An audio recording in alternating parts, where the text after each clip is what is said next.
ರಾಜಾಜಿನಗರದ MLA ಆಗಿರ್ತಕ್ಕಂತಹ Suresh Kumar ಅವರು ಇವತ್ತು ನಮ್ಮ ಜೊತೆಗಿದ್ದಾರೆ. ಅವ್ರ ಜೊತೆಗೆ ರಾಜ್ಯ ರಾಜಕಾರಣದ ಬಗ್ಗೆ, ದೇಶ ರಾಜಕಾರಣದ ಬಗ್ಗೆ, ಅವರ ಪಕ್ಷವಾದ ಬಿಜೆಪಿಯ ಬಗ್ಗೆ ಮುಕ್ತವಾಗಿ ಮಾತಾಡೋಣ.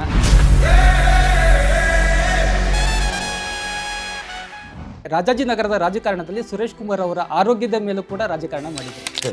ಯಾರೋ ತೀರೋದ್ರು ಅಂತಂದ್ರೆ ಆ ಜಾಗ ಖಾಲಿ ಆಯಿತು ಅಂತ ಇಂಟರ್ವ್ಯೂಗೆ ಓಡೋ ಜನ ಇದ್ದಾರೆ. ಸುರೇಶ್ ಕುಮಾರ್ ಅವರ ಚೇರ್ ಮೇಲೆ ಸುಮಾರು ಜನಕ್ಕೆ ಕಣ್ಣಿದೆ, ನಿಮ್ಮ ಪಕ್ಷದಲ್ಲಿ ಮತ್ತೆ ವಿರೋಧ ಪಕ್ಷದಲ್ಲಿ ಕೂಡ. ರಾಜ್ಯದ ಮುಖ್ಯಮಂತ್ರಿ ಜಾಗದಲ್ಲೇ ಆಡಳಿತ ಪಕ್ಷ ಅನೇಕರು ಕಣ್ಣಿರಬೇಕು. ರಾಜಾಜಿನಗರಕ್ಕೆ 2028ಕ್ಕೆ ಕೂಡ ಸುರೇಶ್ ಕುಮಾರ್ ಅವರೇ ಅಭ್ಯರ್ಥಿಯಾಗಿರ್ತಾರೆ. 94ರಲ್ಲಿ ಅಸೆಂಬ್ಲಿನ ಕ್ಯಾಂಡಿಡೇಟ್ ಆಗ್ತಾನಿಲ್ಲ ಅಂತ ಅಂದಿರಲಿಲ್ಲ. ಟನಲ್ ರೋಡ್ ಮಾಡಬೇಕು ಅಂತ DK ಶಿವ ಅವರು ರೆಡಿಯಾಗಿದ್ದಾರೆ. ಅದಕ್ಕೆ ಬಿಜೆಪಿಯ ವಿರೋಧ ಯಾಕೆ? ಇದು ಮಹತ್ವಾಕಾಂಕ್ಷೆ ಯೋಜನೆ, ಒಬ್ಬ ವ್ಯಕ್ತಿಯ ಮಹತ್ವಾಕಾಂಕ್ಷೆ ಯೋಜನೆ. ಟನಲ್ಗೆ ವಿರೋಧ ಅಂತ ಒಂದು ನೆರೆಟಿವ್ ಸೃಷ್ಟಿಯಾಗ್ತದೆ. ಹಿಂದೆ ಸ್ಟೀಲ್ ಬ್ರಿಡ್ಜ್ ಅಂತ ಒಂದು ಮಾಡಿದ್ರು. ಆ ಸಂಸ್ಥೆ ಬ್ಲಾಕ್ ಲಿಸ್ಟ್ ಆಗಿರೋದು ನಿಜ. ನಾವು ಮಾಡ್ತಾ ಇರೋದು ಯಾರ ಪ್ರಶ್ನೆ ಕೇಳದೆ ಅವಾಗ ಒಂದು ಬಿರುದು ಬಾವಲಿ ಕೊಡೋದಕ್ಕೋಸ್ಕರ ಒಂದು ಸಿದ್ಧತೆ ಅಷ್ಟೇ. RSS ಬ್ಯಾನ್ ಆಗಬೇಕು ಅಂತ ರಾಷ್ಟ್ರೀಯ ಅಧ್ಯಕ್ಷರ ಮಗ ಅವರು ಏನೋ ಒಂದು ಅಜೆಂಡಾ ಇಟ್ಕೊಂಡು ಇವೆಲ್ಲ ಮಾತಾಡ್ತಾರೆ. ಖುಷಿ ಆಗುತ್ತೆ. ಇಂಥ ಕ್ಯಾಂಪೇನರ್ಸ್ ಇದ್ರೆ RSS ಇನ್ನಷ್ಟು ಚೆನ್ನಾಗಿ. ಯಾರೋ ಸಂತೋಷ್ ಲಾಡು, ಪ್ರಿಯಾಂಕ ಖರ್ಗೆ ಅಥವಾ ಪ್ರದೀಪ್ ಈಶ್ವರ್ ಅಂತವರು ಸೆಲ್ಫ್ ಅಸೆಸ್ಮೆಂಟ್ ಬಿಟ್ಬಿಡಿ. ನಿಮ್ಮ ಪಕ್ಷದಲ್ಲಿ ಒಂದು ಭಿನ್ನಾಭಿಪ್ರಾಯ ಇದೆ. ಇಲ್ಲ, ಭಿನ್ನಾಭಿಪ್ರಾಯ ಇನ್ನಷ್ಟು ಉಗ್ರವಾಗಿರಬೇಕು, ಟಿಯರ್ ಗ್ಯಾಸ್ ಶೆಲ್ ಹೊಡಿಸ್ಬೇಕು, ಲಾಠಿ ಚಾರ್ಜ್ ಮಾಡಿಸ್ಕೋಬೇಕು, ಬ್ಯಾರಿಕೇಡ್ ಹಾಕಬೇಕು, ಬೂತ್ಗೆ ಹಾಕಬೇಕು, ಇವೆಲ್ಲ ಇರ್ತದೆ. ನಿಮ್ಮ ಪಕ್ಷದಲ್ಲೇ ವಿಜೇಂದ್ರ ಅವ್ರ ಬಗ್ಗೆ ಒಂದು ಭಿನ್ನಮತ ಇದೆ, ಅವರ ಅಧ್ಯಕ್ಷ ಆಗ್ಬೋದು, ಮುಂದುವರಿಬಾರದು ಅಂತ. ಎಲ್ಲಿ ತನಕ ಬಂದಿದೆ ಸರ್ ಆ ಭಿನ್ನಮತ? ವಾಜಪೇಯಿ ಹೇಳ್ತಾರೆ, ಮತ ಭೇದ ಇರುತ್ತೆ. ನಿಮ್ಮ ಅಭಿಪ್ರಾಯ ಬೇರೆ, ನನ್ನ ಬೇರೆ, ಮನಭೇದ ಇರಬಾರ್ದು.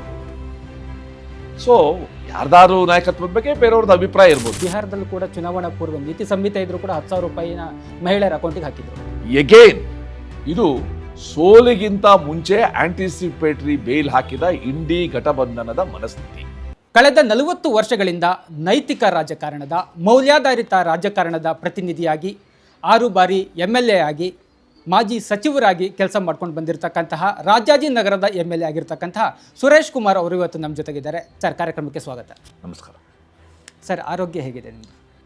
ಹೋದ ವರ್ಷಕ್ಕೆ ಹೋಲಿಸಿದ್ರೆ ಅಥವಾ ಈ ವರ್ಷದ ಪ್ರಾರಂಭಕ್ಕೆ ಹೋಲಿಸಿದ್ರೆ ಒಂದು 70ರಿಂದ 75% ಸುಧಾರಿಸಿದೆ. ನಾನು ಅಂದ್ಕೊಂಡಿದ್ದಕ್ಕಿಂತ, ನಾನು ಊಹೆ ಮಾಡಿದ್ದಕ್ಕಿಂತ, ನನಗೆ ಚಿಕಿತ್ಸೆ ನೀಡ್ತಾ ಇದ್ದ ವೈದ್ಯರು ಅಂದ್ಕೊಂಡಿದ್ದಕ್ಕಿಂತ ಹೆಚ್ಚು ಸುಧಾರಣೆಯ ದಾರಿನಲ್ಲಿ ನಾನಿದ್ದೀನಿ. ರಾಜಕಾರಣ ನಾನು ನೋಡಿದ್ದೀವಿ, ಅಭಿವೃದ್ಧಿ ವಿಚಾರದಲ್ಲಿ ಮಾಡ್ತಾರೆ, ಸಿದ್ಧಾಂತದ ವಿಚಾರದಲ್ಲಿ ರಾಜಕಾರಣ ಮಾಡ್ತಾರೆ. ಆದರೆ ರಾಜಕಾರಣ ಅಂದರೆ ರಾಜಾಜಿನಗರದ ರಾಜಕಾರಣದಲ್ಲಿ ಸುರೇಶ್ ಕುಮಾರ್ ಅವರ ಆರೋಗ್ಯದ ಮೇಲೂ ಕೂಡ ರಾಜಕಾರಣ ಮಾಡಿದರು. ಇದು ಮನುಷ್ಯ ಸಹಜ ಸ್ವಭಾವ. ಅದು ಯಾರೋ ತೀರೋದ್ರು ಅಂತಂದರೆ ಆ ಜಾಗ ಖಾಲಿ ಆಯಿತು ಅಂತ ಇಂಟರ್ವ್ಯೂಗೆ ಓಡೋ ಜನ ಇರೋದೆ ಸೊಸೈಟಿಲಿ. It's part of our life. ಇವತ್ತು ನಾನು ಆರೋಗ್ಯ ಸುಧಾರಿಸ್ಕೊಂಡು ನಮ್ಮ ಕ್ಷೇತ್ರದಲ್ಲಿ ಪ್ರತಿ ಸೋಮವಾರ ಜನರೊಂದಿಗೆ ಜನಸೇವಕ ಅಂತ ನಾವು ಕಾರ್ಯಕ್ರಮ ಮಾಡ್ತಾಯಿದ್ದೀವಿ. ಪ್ರತಿದಿನ ದಿನಕ್ಕೊಂದು ವಾರ್ಡ್ ನಡಿಗೆ ಅಂತ ಮಾಡ್ತಾಯಿದ್ದೀವಿ. ಈಗ ಇನ್ನೊಂದು ವಾರದಲ್ಲಿ ನಮ್ಮ ಕ್ಷೇತ್ರದ SSLC ಮಕ್ಕಳಿಗೋಸ್ಕರ, ಯಾರಿಗೆ ಆರ್ಥಿಕವಾಗಿ ದುರ್ಬಲ ಕುಟುಂಬಗಳಿದೆ, ಆ ಕುಟುಂಬದ ಮಕ್ಕಳನ್ನ SSLC ಎಕ್ಸಾಮ್ ಎದುರಿಸೋದು ಹೇಗೆ ಅನ್ನೋ ಆತ್ಮವಿಶ್ವಾಸ ಬೆಳೆಸುವ, ಒಳ್ಳೆಯ ಶಿಕ್ಷಣ ನೀಡುವ ವಿಕಸನ ಅಂತ ತರಗತಿಗಳನ್ನ ನಾವು ಪ್ರಾರಂಭ ಮಾಡ್ತಿದ್ದೀವಿ. ಸುರೇಶ್ ಕುಮಾರ್ ಅವರ ಚೇರ್ ಮೇಲೆ ಸುಮಾರು ಜನಕ್ಕೆ ಕಣ್ಣಿದೆ, ನಿಮ್ಮ ಪಕ್ಷದಲ್ಲಿ ಮತ್ತು ವಿರೋಧ ಪಕ್ಷದಲ್ಲಿ ಕೂಡ. ದೇಶದ ಪ್ರಧಾನಮಂತ್ರಿ ಜಾಗದ ಮೇಲೆ ಭಾಳ ಜನ ಕಣ್ಣಿರುವಾಗ, ರಾಜ್ಯದ ಮುಖ್ಯಮಂತ್ರಿ ಜಾಗದಲ್ಲೇ ಆಡಳಿತ ಪಕ್ಷ ಅನೇಕರು ಕಣ್ಣಿರುವಾಗ, ಇದು ರಾಜಕೀಯದಲ್ಲಿ ಸಹಜ, ಅದು ನಡೀತಾ ಇರ್ತದೆ. ನೀವು ತುರ್ತು ಪರಿಸ್ಥಿತಿಯನ್ನು ನೋಡಿದ್ದೀರಾ, JP ಮೂಮೆಂಟನ್ನು ನೋಡಿದ್ದೀರಾ, ಅದನ್ನು ನೋಡಿಕೊಂಡು ರಾಜಕೀಯ ಮಾಡ್ಕೊಂಡು ಬರ್ತಾ ಇದ್ದೀರಾ. ಮೌಲ್ಯಾಧಾರಿತ ರಾಜಕಾರಣ ಅದು ನಿಮ್ಮ ಇದಕ್ಕೆ ಕೊನೆಯ ಘಟ್ಟ ಅಂತ ಅನಿಸ್ತಾ ಇದೆಯಾ? ಹಾಗೇನಿಲ್ಲ. ತುರ್ತು ಪರಿಸ್ಥಿತಿಯ ಸಮಯದಲ್ಲಿ ಕೂಡ ಮೌಲ್ಯಾಧಾರಿತ ರಾಜಕಾರಣದ ಬಗ್ಗೆ ಒಂದು ದೊಡ್ಡ ಪ್ರಶ್ನೆ ಮೂಡಿತ್ತು. ಮತ್ತು JP ಚಳುವಳಿಯ ನಂತರ ಮತ್ತೆ ಮೌಲ್ಯಾಧಾರಿತ ರಾಜಕಾರಣ ಅನ್ನೋದು ರಾಜಕೀಯದಲ್ಲಿ ಚರ್ಚೆಗೆ ಬಂತು. ಮತ್ತು ರಾಮಕೃಷ್ಣ ಹೆಗಡೆ ಅವರು ಮುಖ್ಯಮಂತ್ರಿಗಳಾದಾಗ, ವಾಜಪೇಯಿ ಅವರು ಪ್ರಧಾನಮಂತ್ರಿ ಆದಾಗ ಮತ್ತೊಮ್ಮೆ ಮೌಲ್ಯಾಧಾರಿತ ರಾಜಕಾರಣಕ್ಕೆ ಈ ದೇಶದಲ್ಲಿ ಬೆಲೆ ಇದೆ ಮತ್ತು ಜನ ಬಯಸ್ತಾರೆ ಅನ್ನೋ ಒಂದು ಭಾವನೆ ಹೊರಟಿತ್ತು. ಮತ್ತು ಇದು ಮುಂದುವರಿದ ಭಾಗವಾಗಿ ಇವತ್ತು ನಮ್ಮ ದೇಶದ ಪ್ರಧಾನಮಂತ್ರಿ ನರೇಂದ್ರ ಮೋದಿಯವ್ರನ್ನ ನೋಡಿ. ಮೌಲ್ಯಾಧಾರಿತ ಇವತ್ತು ನಾನು ರಾಜ್ದೀಪ್ ಸರ್ದೇಸಾಯಿ ಅವ್ರದ್ದು ಒಂದು ಇಂಟರ್ವ್ಯೂ ನೋಡ್ತಾ ಇದ್ದೆ. ನಿಮ್ಗೆ ಗೊತ್ತಂಗೆ ರಾಜ್ದೀಪ್ ಸರ್ದೇಸಾಯಿ ಭಾಳ ದೊಡ್ಡ ಟೀಕಾಕಾರ ಮೋದಿಯವ್ರ ಬಗ್ಗೆ. ಅವರೇ ಹೇಳ್ತಾರೆ, ನನಗೆ ಆರೋಗ್ಯ ಕೆಟ್ಟಾಗ ಅಂದರೆ ಸರ್ದೇಸಾಯಿಗೆ, ರಾಜ್ದೀಪ್ ಸರ್ದೇಸಾಯಿಗೆ ಮೋದಿಯವರು ಹೇಗೆ ಫೋನ್ ಮಾಡಿ ಅರ್ಧ ಗಂಟೆ ಅವ್ರ ಜೊತೆ ಫೋನ್ ಮಾಡಿ ಇದಕ್ಕೇನೇನು ಚಿಕಿತ್ಸೆ ತೊಗೋಬೇಕು, ಯಾವ್ಯಾವ ರೀತಿ ಪ್ರಿಕಾಷನ್ ತೊಗೋಬೇಕು ಅಂತ ಹೇಳಿ ಮತ್ತೆ ಅದನ್ನು ಮಾನಿಟರ್ ಮಾಡಿದಿರಲ್ಲ, ಇದೆಲ್ಲ ಒಂದು ತೋರಿಸುತ್ತೆ ರಾಜಕೀಯದಲ್ಲಿ ಮೌಲ್ಯಕ್ಕೆ, ರಾಜಕೀಯದಲ್ಲಿ ಹೃದಯವಂತಿಕೆಗೆ, ರಾಜಕೀಯದಲ್ಲಿ ಉದಾರತೆಗೆ ಇನ್ನೂ ಕೂಡ ಹೆಚ್ಚು ಮಹತ್ವ ಇದೆ ಅನ್ನೋದು ಗೊತ್ತಾಗುತ್ತೆ. ಇವತ್ತಿನ ಚುನಾವಣೆ ನಡೀತಾ ಇರೋದೇ ಜಾತಿ, ಹಣ, ಧರ್ಮ, ಈ ಮೂರರ ಮೇಲೆ ನಡೀತಾ ಇರತಕ್ಕಂಥ ಚುನಾವಣೆಯಲ್ಲಿ ನೀವು ನೈತಿಕತೆಯನ್ನು, ಮೌಲ್ಯಗಳನ್ನು ಅದರಿಂದ ಅಪೇಕ್ಷೆ ಪಡೋಕ್ಕೆ ಸಾಧ್ಯನಾ? ಈ ಜಾತಿ ಹಣ ಯಾವಾಗಿರಲಿಲ್ಲ ಅನ್ನೋದು ಬಹಳ ಮುಖ್ಯ. ನಮ್ಮ ದೇಶದ, ನಮ್ಮ ಪಕ್ಷದ ಭಾಳ ಹಿರಿಯ ನಾಯಕರು LK ಅಡ್ವಾಣಿ, ಲಾಲ್ ಕೃಷ್ಣ ಅಡ್ವಾಣಿ ಅವರೊಂದು ಪುಸ್ತಕ ಬರೆದಿದ್ದಾರೆ, ಮೈ ಕಂಟ್ರಿ ಮೈ ಲೈಫ್, ನನ್ನ ದೇಶ ನನ್ನ ಜೀವನ ಬದುಕು. ಅದರಲ್ಲಿ ಹೇಳ್ತಾರೆ 1952ನೇ ಇಸ್ವಿ ಚುನಾವಣೆಯಲ್ಲೇ ಯಾವ ರೀತಿ ದುಡ್ಡು ಪ್ರಭಾವ ಬೀರಿತ್ತು ಅಂತ ಅವ್ರು ಚೆನ್ನಾಗಿ ಬರ್ಕೊಂಡು ಹೋಗ್ತಾರೆ. ಸೊ ಹಣ ಇದ್ದಿದ್ದಿದೆ, ಮತ್ತು ಜಾತಿ ರಾಜಕಾರಣ ನಡ್ಕೊಂಡ್ಬಂದಿದೆ.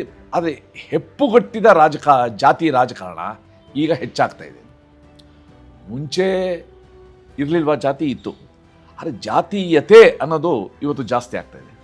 ಜಾತಿ ಅದು ಅಕ್ಸೆಪ್ಟೆಡ್, ಅದು ಸಮಾಜದಲ್ಲಿ ಅದು ರೈಟೋ ರಾಂಗೋ ಕೆಲವರು ಅದನ್ನು ಭಾಳ ಸ್ಟ್ರಾಂಗ್ ಬಿಲೀವ್ ಮಾಡ್ತಾರೆ. ಆದರೆ ಜಾತೀಯತೆ ಅನ್ನೋದಾಗಿ ಮತ್ತು ಆ ಜಾತೀಯತೆನ ಯಾರೋ ಬೆಳೆಯೋಕ್ಕೆ ಏಣಿ ಮಾಡ್ಕೊಳ್ತಾ ಇದ್ದಾರಲ್ಲ, ಅದು ಸ್ವಲ್ಪ ಆಘಾತ ತರ್ತಾ ಇದೆ. ಬಿಹಾರದಲ್ಲೂ ಕೂಡ ಚುನಾವಣಾ ಪೂರ್ವ ನೀತಿ ಸಂಹಿತೆ ಇದ್ರೂ ಕೂಡ 10,000 ರೂಪಾಯಿನ ಮಹಿಳೆಯರ ಅಕೌಂಟಿಗೆ ಹಾಕಿದ್ರು. ನನಗೆ ಚೆನ್ನಾಗಿ ನೆನಪಿದ್ರೆ ನೀತಿ ಸಂಹಿತೆ ಬರೋಕ್ಕಿಂತ ಮುಂಚೆ ಅದು ಘೋಷಣೆ ಆಗಿದ್ದು ಮತ್ತು ಅದು ಅನುಷ್ಠಾನಕ್ಕೆ ತಂದಿದ್ದು, ನೀತಿ ಸಂಹಿತೆ ಬಂದ ಮೇಲೆ ಅಲ್ಲ. ಎರಡನೇದು, ಬಿಹಾರಲ್ಲಿ ಚುನಾವಣೆ ಯಾಕೆ NDA ಗೆಲ್ತು ಅನ್ನೋದಕ್ಕೆ ಭಾಳ ಸ್ಪಷ್ಟ ಇದೆ. NDAನಲ್ಲಿ ಎಂಥ ನಾಯಕತ್ವ ಇತ್ತು, ಈ ಇಂಡಿ ಘಟಬಂಧನದಲ್ಲಿ ಎಂಥ ನಾಯಕತ್ವ ಇತ್ತು. NDAನಲ್ಲಿ ಚುನಾವಣಾ ಸಮಯದಲ್ಲಿ ಉದ್ಭವವಾದ ಸಮಸ್ಯೆನ ಯಾವ ರೀತಿ ಪರಿಹರಿಸಿದ್ರು, ಇಲ್ಲಿ ರಣರಂಗ ಬಿಟ್ಬಿಟ್ಟು ಹೇಗೆ ಓಡೋದ್ರು. ಬಿಹಾರಲ್ಲಿ ನಿತೀಶ್ ಕುಮಾರ್ ಬಗ್ಗೆ, ಸಾಮಾನ್ಯ ವ್ಯಕ್ತಿಗೆ ಆ ವ್ಯಕ್ತಿಯ ಪ್ರಾಮಾಣಿಕತೆ ಬಗ್ಗೆ, ಆ ವ್ಯಕ್ತಿಯ ಇಂಟಿಗ್ರಿಟಿ ಬಗ್ಗೆ ಇರುವ ನಂಬಿಕೆ, ತೇಜಸ್ವಿ ಯಾದವ್ದು ಒಟ್ಟಾರೆ ವ್ಯಕ್ತಿತ್ವದ ಬಗ್ಗೆ ಇರುವ ಅಪನಂಬಿಕೆ, ಒಂದು ವಂಶ ಪಾರಂಪರ್ಯದ ತೇಜಸ್ವಿ ಯಾದವ್, ನಿತೀಶ್ ಕುಮಾರ್ ತನ್ನ ಕುಟುಂಬದ ಯಾರನ್ನೇ ಮುಂದೆ ಕರ್ಕೊಂಡ್ಬರ್ದೇ ಇರೋದು ಒಂದು ಪಾಠ. ಮತ್ತು BJP ಮತ್ತು ಜನತಾದಳ್ ಏನಿದೆ ನಮ್ಮ ನಿತೀಶ್ ಕುಮಾರ್ ಅವ್ರದ್ದು, ಆ ಘಟಬಂಧನದ ಒಂದು ಗಟ್ಟಿ ಮೈತ್ರಿ ಜೊತೆಗೆ ಚಿರಾಗ್ ಪಾಸ್ವಾನ್, ಇದನ್ನೆಲ್ಲ ಮರೆತುಬಿಟ್ಟು ಚುನಾವಣಾ ಸಂದರ್ಭದಲ್ಲಿ ಚುನಾವಣಾ ನೀತಿ ಸಂಹಿತೆ ಬರೋಕ್ಕಿಂತ ಮುಂಚೆ ಹಣ ಹಾಕಿದ್ದನ್ನೇ ದೊಡ್ಡ ಮಾಡೋದಿದೆಯಲ್ಲ, ಎಗೇನ್ ಇದು ಸೋಲಿಗಿಂತ ಮುಂಚೆ ಆಂಟಿಸಿಪೇಟರಿ ಬೇಲ್ ಹಾಕಿದ ಇಂಡಿ ಘಟಬಂಧನದ ಮನಸ್ಥಿತಿ. ಇನ್ನು ರಾಜ್ಯಾಧ್ಯಕ್ಷರಾಗಿ ವಿಜಯೇಂದ್ರ ಅವರು, ವಿರೋಧ ಪಕ್ಷದ ನಾಯಕರಾಗಿ R ಅಶೋಕ್ ಅವರು 2 ವರ್ಷ ಪೂರ್ಣ ಮಾಡಿದ್ದಾರೆ. ಅವರ ಇಬ್ಬರ ಕಾರ್ಯವೈಖರಿ ಬಗ್ಗೆ ಹೈಕಮಾಂಡ್ಗೆ ತೃಪ್ತಿ ಇದೆಯಾ? ಹೈಕಮಾಂಡ್ಗೆ ತೃಪ್ತಿ ಅನ್ನೋದು ಹೈಕಮಾಂಡ್ ಅವರು ನಿಷ್ಕರ್ಷೆ ಮಾಡ್ತಾರೆ. ವಿಜಯೇಂದ್ರ ಅವರು ಒಬ್ಬ ಯುವ ನಾಯಕನಾಗಿ, ಜೊತೆಗೆ ರಾಜಕಾರಣನ ಭಾಳ ಚಿಕ್ಕ ವಯಸ್ಸಿಂದ ನೋಡಿಕೊಂಡು ಬೆಳೆದವರಾಗಿ, ಮತ್ತು ಚುನಾವಣಾ ರಾಜಕಾರಣದಲ್ಲಿ ತಂದೆ ಆದ ಛಾಪನ್ನು ಮೂಡಿಸಿ ಇವತ್ತು ಒಂದು ಒಳ್ಳೆ ನಾಯಕತ್ವ ಕೊಡೋದಕ್ಕೆ ಶ್ರಮಿಸ್ತಾ ಇದ್ದಾರೆ. ಅವರು ಮೂಡಾ ಚಳುವಳಿ ಮಾಡಿದ್ದು ಒಂದು ದೊಡ್ಡ ಸಾಕ್ಷಿ. ಮತ್ತು ಉಪಚುನಾವಣೆಗಳಲ್ಲಿ ಅವರು ಮಾಡಿದ ಕೆಲಸ ಎಲ್ಲರಿಗೂ ಕೂಡ ಗೊತ್ತಿದೆ. ಇನ್ನು ಅಶೋಕ್ ಅವರು ಕೂಡ 7 ಬಾರಿ MLA ಆಗಿದ್ದಾರೆ. ರೆವಿನ್ಯೂ ಮಿನಿಸ್ಟರ್ ಆಗಿ, ಟ್ರಾನ್ಸ್ಪೋರ್ಟ್ ಮಿನಿಸ್ಟರ್ ಆಗಿ, ಹೋಮ್ ಮಿನಿಸ್ಟರ್ ಆಗಿ, ಹೆಲ್ತ್ ಮಿನಿಸ್ಟರ್ ಆಗಿ DCM ಆಗಿ ಕೆಲಸ ಮಾಡಿ, ಉಪಮುಖ್ಯಮಂತ್ರಿ ಆಗಿ ಕೆಲಸ ಮಾಡೋ ಅನುಭವ ಇದೆ. ಸೊ ಅವ್ರದ್ದೇ ಆದ ಒಂದು ಸೊಗಡಿದೆ. ಆ ಸೊಗಡಿನ ಹಿನ್ನೆಲೆಯಲ್ಲಿ ಒಬ್ಬ ಪ್ರತಿಪಕ್ಷದ ನಾಯಕರಾಗಿ ಇವತ್ತು ಒಳ್ಳೆ ಕೆಲಸ ಮಾಡ್ತಾಯಿದ್ದಾರೆ. ನಿಮ್ಮ ಪಕ್ಷದಲ್ಲೇ ವಿಜಯೇಂದ್ರ ಅವ್ರ ಬಗ್ಗೆ ಒಂದು ಭಿನ್ನಮತ ಇದೆ, ಅವರ ಅಧ್ಯಕ್ಷ ಮುಂದುವರಿಬಾರ್ದು ಅಂತ. ಎಲ್ಲಿ ತನಕ ಬಂದಿದೆ ಸರ್ ಆ ಭಿನ್ನಮತ? ನೋಡಿ, ಈ ಭಿನ್ನ ಮತ ಅನ್ನೋದು ಅನೇಕರಿಗೆ ಅನೇಕ ಅಭಿಪ್ರಾಯ ಇರ್ಬೋದು. ನಮ್ಮ ವಾಜಪೇಯಿ ಹೇಳ್ತಾ ಇದ್ರು, ಮತಭೇದ ಇರುತ್ತೆ. ನಿಮ್ಮ ಅಭಿಪ್ರಾಯ ಬೇರೆ, ನನ್ನ ಬೇರೆ, ಮನಭೇದ ಇರಬಾರ್ದು ಅಂತ. ಸೊ ಯಾರ್ದಾರು ನಾಯಕತ್ವದ ಬಗ್ಗೆ ಬೇರೆಯವ್ರದ್ದು ಅಭಿಪ್ರಾಯ ಇರ್ಬೋದು, ಆದರೆ ಪಾರ್ಟಿ ಒಂದ್ಸಲ ಡಿಸೈಡ್ ಮಾಡಿ ವಿಜೇಂದ್ರ ನಮ್ಮ ಅಧ್ಯಕ್ಷರು ಮಾಡಿದಾಗ ಮನಪೂರ್ವಕವಾಗಿ ಒಪ್ಕೊಂಡು ಎಲ್ಲರೂ ಕೂಡ ಅವರು ಕೊಟ್ಟ ಕಾರ್ಯಕ್ರಮನ ಅನುಷ್ಠಾನಗೊಳಿಸೋದು, ಹೋರಾಟದಲ್ಲಿ ಭಾಗವಹಿಸೋದು, ಹೋರಾಟನ ಯಶಸ್ಸು ಮಾಡೋ ದಿಕ್ಕಿನಲ್ಲಿ ಎಲ್ಲರೂ ಕೂಡ ಇವತ್ತು ಪರಿಶ್ರಮ ಪಡ್ತಾ ಇದ್ದಾರೆ. ಇನ್ನೊಂದು ಇತ್ತೀಚೆಗೆ ನಡೆದಂಥ ಭಾಳ ದೊಡ್ಡ ಕಾಂಟ್ರವರ್ಸಿ ಅಂದರೆ RSS ಬ್ಯಾನ್ ಆಗಬೇಕು ಅಂತ. ಪ್ರಿಯಾಂಕಾ ಖರ್ಗೆ ಅವರು ಮಾಡಿರ್ತಕ್ಕಂತಹ ಆರೋಪಗಳಿಗೆ ಸರಿಯಾದ ರೀತಿಯಂಥ ಪ್ರತ್ಯುತ್ತರ ಕೊಡೋದಕ್ಕೆ BJP ನಾಯಕರು ವಿಫಲ ಆದ್ರೆ? ನೋಡಿ, ಪ್ರಿಯಾಂಕಾ ಖರ್ಗೆ ಅವರು ಒಬ್ಬ ಯುವಕರಿದ್ದಾರೆ. ತನ್ನ ವಯಸ್ಸಿಗೆ ತಕ್ಕಂಥ ಒಂದು ಅನುಭವ, ಹುದ್ದೆ ಎಲ್ಲನೂ ಕೂಡ ಸಿಕ್ಕಿದೆ. ಮತ್ತು ರಾಷ್ಟ್ರೀಯ ಅಧ್ಯಕ್ಷರ ಮಗ. ಅವರು ಏನೋ ಒಂದು ಅಜೆಂಡಾ ಇಟ್ಕೊಂಡು ಇವೆಲ್ಲ ಮಾತಾಡ್ತಾ ಇದ್ದಾರೆ. RSSನ ಬ್ಯಾನ್ ಮಾಡಿಬಿಡ್ತೀವಿ, RSS ಇಲ್ಲಿ ಹೆಂಗೆ ನಡೆಯುತ್ತೆ ಅಂತ ಮಾತಿದೆಯಲ್ಲ, ಈ ದಾಷ್ಟ್ಯತನ ಇದೆಯಲ್ಲ, ಸ್ವಲ್ಪ ಇತಿಹಾಸನ ಅವರು ಒಂದ್ಸಲ ನೋಡಬೇಕಾಗಿತ್ತು. ಪಂಡಿತ್ ಜವಾಹರ್ಲಾಲ್ ನೆಹರು ದೇಶದ ಮೊದಲನೇ ಪ್ರಧಾನಮಂತ್ರಿ, ಎರಡನೇ ಪ್ರಧಾನಮಂತ್ರಿ, ಮೂರನೇ ಪ್ರಧಾನಮಂತ್ರಿ, 3 ಬಾರಿ ಕಂಟಿನ್ಯೂಸ್ ಆಗಿದೆ. ಅವರೊಂದು ಸಲ ಹೇಳಿದರು ಸಿಮ್ಲಾನಲ್ಲಿ, RSSದ ಧ್ವಜ ನೋಡಿ, I will crush this RSS ಅಂತ ಹೇಳಿದರು. ಅವ್ರ ಕೈಲಿ ಆಯಿತಾ? ಆಗಲಿಲ್ಲ. ಸಂಘದ ಮೇಲೆ 3 ಸಲ ಬ್ಯಾನ್ ಆಗಿದೆ. ಮತ್ತೆ ಆ ಅಗ್ನಿಯಿಂದ ಪುಟಿದೆದ್ದ ಚಿನ್ನ ಥರ ಇವತ್ತು ಸಂಘ ಇದ್ದಿದೆ. ಸೊ ಪ್ರಿಯಾಂಕಾರ್ಗೆ ಅದು ಅವ್ರದ್ದೇ ಒಂದು ಅಜೆಂಡಾ ಇದೆ, ಅವ್ರದ್ದೇ ಆದ ಕಾರಣ ಇದೆ. ನಂಗೆ ಖುಷಿ ಆಗುತ್ತೆ ಅವ್ರು ಮಾಡಿದೊಂದು ಕಾರ್ಯದಿಂದ. ಚಿತ್ತಾಪುರ ಅಂತ ಒಂದು ಊರಿನಲ್ಲಿ ನಡೆದ ಪಥಸಂಚಲನ ಇಡೀ ದೇಶದ ಗಮನ ಸೆಳೀತಲ್ಲ. ಇಂಥ ಕ್ಯಾಂಪೇನರ್ಸ್ ಇದ್ದರೆ RSS ಇನ್ನಷ್ಟು ಚೆನ್ನಾಗಿ ಬೆಳೆಯುತ್ತೆ. RSS ಯಾಕೆ ಇಲ್ಲಿವರೆಗೂ ಕೂಡ 100 ವರ್ಷ ಆದರೂ ಕೂಡ ರಿಜಿಸ್ಟ್ರೇಷನ್ ಮಾಡ್ಕೊಂಡಿಲ್ಲ, ನೋಂದಣಿ ಆಗಿಲ್ಲ ಅಂತಕ್ಕಂಥ ಪ್ರಶ್ನೆ, ಇದು 100 ವರ್ಷದ ಹಿಂದಿನ ಪ್ರಶ್ನೆ. ನೋಡಿ, ಮೊನ್ನೆ ನಮ್ಮ ಸಂಘದ ಸರಸಂಘ ಚಾಲಕರು ಮೋಹನ್ ಜಿ ಭಾಗವತ್ ಅವರು ಬೆಂಗಳೂರಿಗೆ ಬಂದಿದ್ದರು. 1,000 ಜನದ್ದು 2 ದಿವಸದ ಸಮಾವೇಶ ಮಾಡಿದ್ರು. ನಾವ್ಯಾರು ಹೋಗಿರಲಿಲ್ಲ, ಅದಕ್ಕೆ ಅಪೇಕ್ಷಿತಿರಲಿಲ್ಲ. ಅದರಲ್ಲಿ 280 ಜನ ಕೇಳಿದ 400 ಪ್ರಶ್ನೆಗಳಿಗೆ ಉತ್ತರ ಕೊಟ್ಟರು. ಅವರು ಒಂದು ಪ್ರಶ್ನೆ ಇದ್ದಿದ್ದು RSS ಯಾಕೆ ರಿಜಿಸ್ಟ್ರೇಷನ್ ಆಗಿಲ್ಲ ಅಂತ.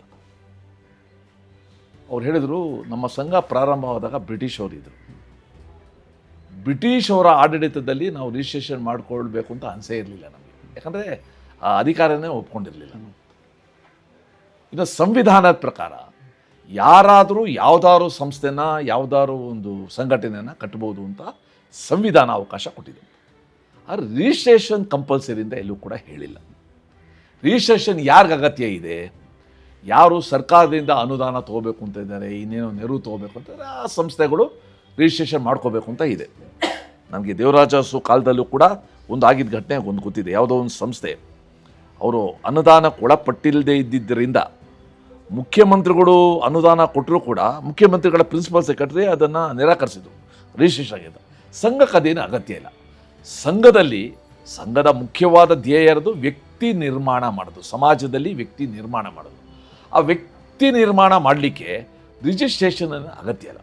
ಇವತ್ತು ಅನೇಕ ಸಂಸ್ಥೆಗಳು ವ್ಯಕ್ತಿ ನಿರ್ಮಾಣ ಕಾರ್ಯದಲ್ಲಿ ಇವತ್ತು ತೊಡಗಿವೆ. ಸೊ ಸಂಘಕ್ಕೆ ನೋಂದಾವಣೆ ಅವಶ್ಯಕತೆ ಅನಿಸಿಲ್ಲ, ಮತ್ತು ಅಗತ್ಯನೂ ಕೂಡ ಅನಿಸಿಲ್ಲ. ಇದು ಅದೇನೋ ಒಲ್ಲದ ಗಂಡ ಮೊಸರಲ್ಲಿ ಕಲ್ಲು ಹುಡುಕ್ದ ಅಂದಂಗೆ ಪ್ರಿಯಾಂಕಾ ಖರ್ಗೆ ಅವರು ಒಂದು ಹೊಸದು ತೇಲ್ಬಿಟ್ಟಿದ್ದಾರೆ. ಅದಕ್ಕೆ ನ್ಯಾಯಾಲಯ ಸರಿಯಾಗಿ ಉತ್ತರ.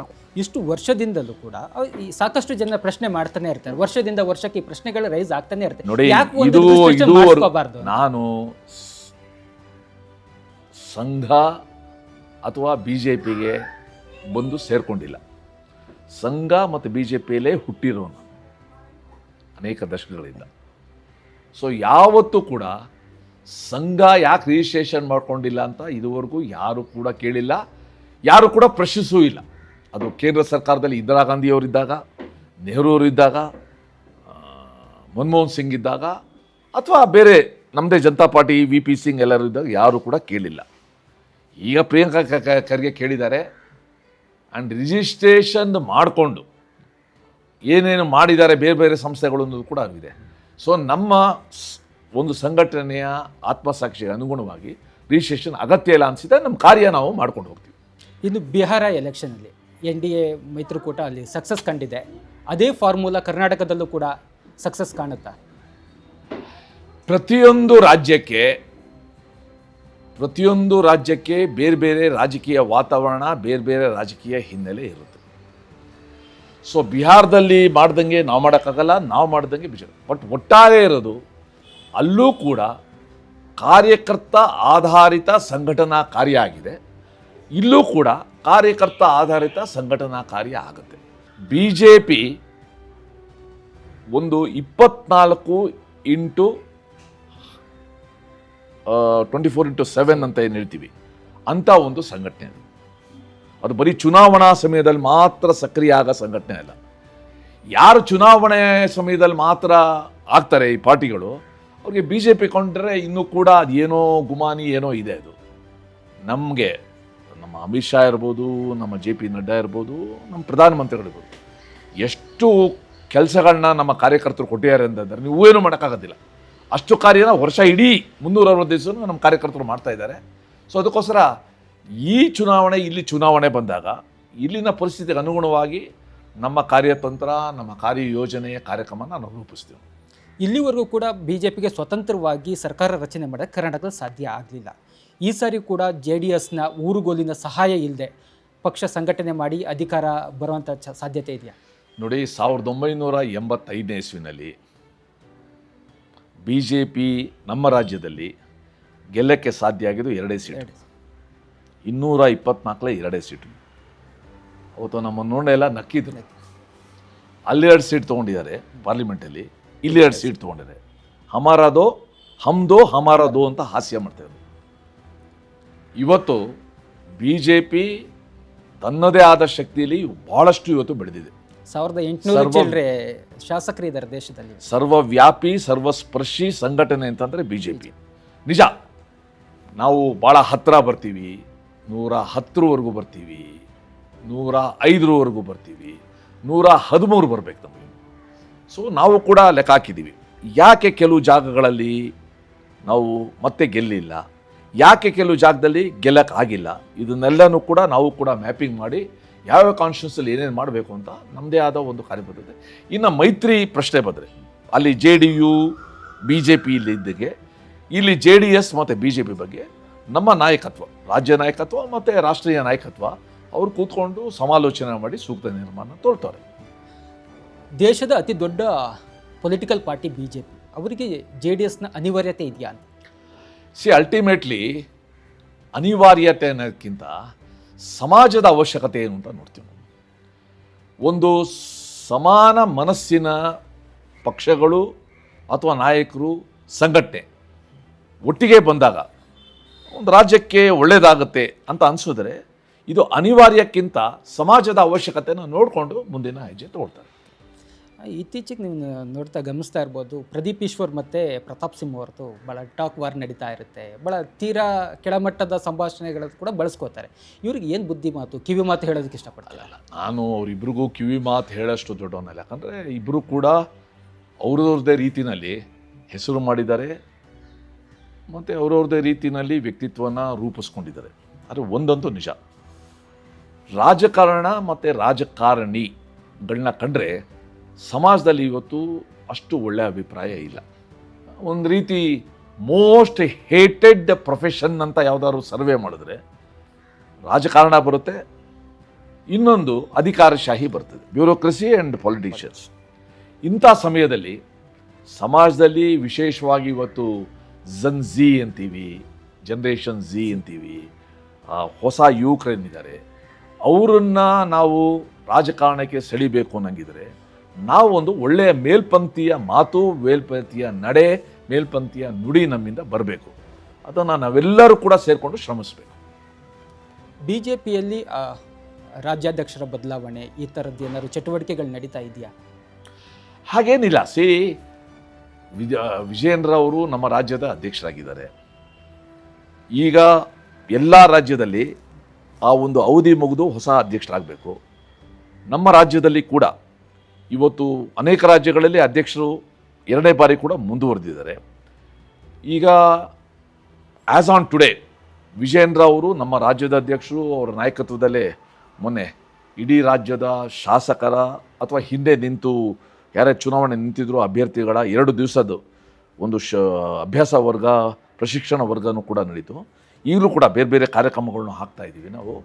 ಅಲ್ಟಿಮೇಟ್ಲಿ ನಮ್ಮ ರಾಜ್ಯದ ಅಧ್ಯಕ್ಷ ವಿಜೇಂದ್ರ ಅವರ ನೇತೃತ್ವದಲ್ಲಿ ಏನು ಕಾರ್ಯಕ್ರಮಗಳನ್ನ ರೂಪಿಸ್ತಾ ಇದ್ದಾರೆ ಅದನ್ನೆಲ್ಲ ನಮ್ಮ ಕಾರ್ಯಕರ್ತರು ಭಾಳ ಯಶಸ್ವಿಯಾಗಿ ಇವತ್ತು ಅನುಷ್ಠಾನಕ್ಕೆ ತರ್ತಾ ಇದ್ದಾರೆ. ಇನ್ನು ಕರ್ನಾಟಕದ ಬಿ ಜೆ ಪಿಗೆ ಮೋದಿಯರ ಹೆಸರು ಯಾವಾಗಲೂ ಕೂಡ ಬಲ ತುಂಬ್ತಾ ಇರುತ್ತೆ. ಮೋದಿಯವ್ರಿಗೂ ಕೂಡ 75 ವರ್ಷ ಆಯಿತು. ವಾಟ್ ನೆಕ್ಸ್ಟ್ ಬಿ ಜೆ ಪಿಯಲ್ಲಿ ಮೋದಿಯವರ ಹೋದ ನಂತರ? ಇದು ನೀವು ಕೇಳೋ ಪ್ರಶ್ನೆ. ಬಟ್ ಸಾಮಾನ್ಯ ವ್ಯಕ್ತಿಗೆ ಮೋದಿಯವರು 2029 ಲೋಕಸಭೆ ಚುನಾವಣೆಯಲ್ಲೂ ಕೂಡ ಅವರೇ ಲೀಡ್ ಮಾಡಬೇಕು ಅಂತ ಒಂದು ಆಶಯ ಇದೆ. ಯಾಕಂದರೆ ಮೋದಿಯವರು ಆ ರೀತಿ ಮನೆ ಮತ್ತು ಮನನ ಮುಟ್ಟಿದ್ದಾರೆ. ಮತ್ತು ಎಲ್ಲ ರೀತಿಯಿಂದನೂ ಕೂಡ ಮೋದಿಯ ವ್ಯಕ್ತಿತ್ವ ಅದೊಂಥರ ಆಯಸ್ಕಾಂತ ಥರ, ಅದು ಸೆಳೆಯುತ್ತೆ. ಅವರ ಶಿಸ್ತುಬದ್ಧ ಜೀವನ ಇರ್ಬೋದು, ಸಮಾಜಮುಖಿ ಚಿಂತನೆ ಇರ್ಬೋದು, ಪರಿಶ್ರಮದಿಂದ ಕೂಡಿದ ದೈನಂದಿನ ಚಟುವಟಿಕೆ ಇರ್ಬೋದು, ಅವರ ಕಾರ್ಯಕ್ರಮ ರೂಪಿಸೋದು, ಕಾರ್ಯಕ್ರಮನ ಅನುಷ್ಠಾನಕ್ಕೆ ತಂದಿರ್ಬೋದು, ಎಲ್ಲ ರಾಜ್ಯಗಳ ಜೊತೆ ಪ್ರಗತಿ ಅಂತ ಒಂದು ಸಭೆ ಮಾಡಿ ಪ್ರತಿ 3 ತಿಂಗಳಿಗೊಂದ್ಸಲ ರಾಷ್ಟ್ರೀಯ ನಮ್ಮ ಯೋಜನೆಗಳ ಪ್ರಗತಿ ಬಗ್ಗೆ ಮಾನಿಟರಿಂಗ್ ಮಾಡಿರ್ಬೋದು, ಅಥವಾ ಪುಲ್ವಾಮಾ ಅಂತದ ಆದಾಗ ಯಾವ ರೀತಿ ಅದಕ್ಕೆ ಪ್ರತಿಕ್ರಿಯೆ ತಿರ್ಸ್ತಾರೆ, ಪಹಲ್ಗಾಮ್ ಆದ ತಕ್ಷಣ ಆಪರೇಷನ್ ಸಿಂಧೂರ ಹೇಗಾಗುತ್ತೆ, ನಮ್ಮ ದೇಶದ ಸೈನಿಕರಿಗೆ ಮನೋಬಲನ ಹೇಗೆ ಹೆಚ್ಚಿಸ್ತಾ ಇದ್ದಾರೆ. ಒಟ್ಟಾರೆ ಸಾಮಾನ್ಯ ವ್ಯಕ್ತಿಗೆ ನಾನೊಬ್ಬ ಭಾರತೀಯ ಅಂತ ಹೆಮ್ಮೆ ಹೆಚ್ಚಾಗಂಗೆ ಹೆಂಗೆ ಮಾಡಿದ್ದಾರೆ ಅಂತ ಎಲ್ಲರೂ ಕೂಡ ಗೊತ್ತಿದೆ. ಅದಕ್ಕೋಸ್ಕರ ನನಗನ್ಸುತ್ತೆ ಅದು ತುಂಬ ಅಪ್ರಸ್ತುತ. ಮತ್ತು ಬಿ ಜೆ ಪಿಗೆ ಅದರದ್ದೇ ಆದ ಒಂದು ಅಂತಃಶಕ್ತಿ ಇದೆ. ಮತ್ತು ಮೋದಿ ಅಂತ ನಾಯಕತ್ವ ಸಿಕ್ಕಿರುವಾಗ ಆ ಶಕ್ತಿ ಇನ್ನಷ್ಟು ಬೆಳೆಯುತ್ತೆ. ಬಿ ಜೆ ಪಿ ಬಹಳ ದೊಡ್ಡ ಮಹತ್ವಾಕಾಂಕ್ಷೆ ಇಟ್ಕೊಂಡಿರ್ತಕ್ಕಂತಹ ರಾಜಕೀಯ ಪಕ್ಷ. ಯಾವತ್ತಾದ್ರೂ ಒಂದಿನ ಆ ಸೀಟ್ ಖಾಲಿ ಆಗೇ ಆಗುತ್ತೆ. ಅದಕ್ಕೆ ನೆಕ್ಸ್ಟ್ ಯಾರು ಅಂತಕ್ಕಂಥ ಒಂದು ಚಿಂತನೆಯನ್ನು ಬಿ ಜೆ ಪಿ ಮಾಡಿರಬೇಕಲ್ಲ. ನೋಡಿ, ಅಟಲ್ ಬಿಹಾರಿ ವಾಜಪೇಯಿಯವರು ನಮ್ಮ ದೇಶದ ಪ್ರಧಾನಮಂತ್ರಿ ಆಗಿದ್ದರು.